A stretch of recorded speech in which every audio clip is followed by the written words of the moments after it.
मिस्र के फिरौनों को कैसे दफन किया जाता था और वो अपनी लाशों के साथ ऐसा क्या करते थे कि हजारों साल गुजरने के बावजूद भी उनकी लाशें आज तक महफूज हैं।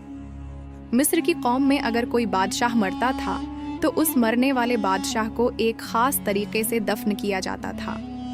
उस मरने वाले बादशाह की लाश को हुनूद करके खास किस्म का मसाला लगाकर दफन किया जाता था, जिससे फिरौनों की लाशें गलने सड़ने से महफूज रहती थी। बादशाह की लाश को हुनूद करने के लिए सबसे पहले उसके जिस्म से तमाम अंदरूनी आज़ा को बाहर निकाल दिया जाता था, सिर्फ दिल और आँखों को छोड़ दिया जाता था।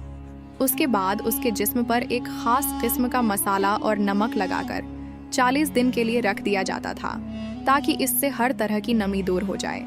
40 दिन बाद इस जिस्म पर खुशबूदार तेल और फूलों से हासिल शुदा अरक लगाने के बाद इस जिस्म को कपड़ों की पट्टियों से लपेट दिया जाता था। इसके बाद उस जिस्म को एक लंबे संदूक में रखकर उस संदूक को बंद कर दिया जाता था। इस मरने वाले बादशाह की जिंदगी के तमाम तर हालात उसके कमरे की दीवारों पर एक तहरीर की सूरत में लिख दिए जाते थे। बाज दफा संदूक में हनूद शुदा परिंदों के जिस्म भी रखे जाते थे। संदूक को बंद करने के बाद इस संदूक पे मरने वाले शख्स की तस्वीर बना दी जाती थी। संदूक को मुख्तलिफ रंगों से सजाया भी जाता था।